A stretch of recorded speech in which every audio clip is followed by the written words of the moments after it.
mis amigos de Salvador.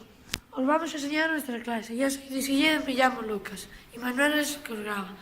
Aquí tenemos nuestras taquillas. Lucas es joven de botellas. La pequeña biblioteca de clase, como podéis ver. Otra puerta. Aquí colgamos las cosas. Mirad cuántos exámenes, estos profesores. Nuestras dos mascotas, nuestros cactus, Pepe y María.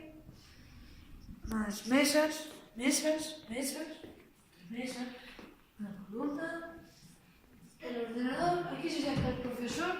Aquí, como podemos ver, está mi compañero Adrián, que está con su libro, pero aparte de ese libro, nuestros profes utilizan esto. Nosotros, como no nos quieren, pues nos ponen esto que solo podemos pintar, pero en otras clases lo tenemos digital. ¡Hola, Salvador! Ahora es tiempo de decir adiós. Este es mi compañero Adrián y yo soy Lucas. Y nos gustaría saber cómo son vuestras casas. Así que enviarte un vídeo. Adiós.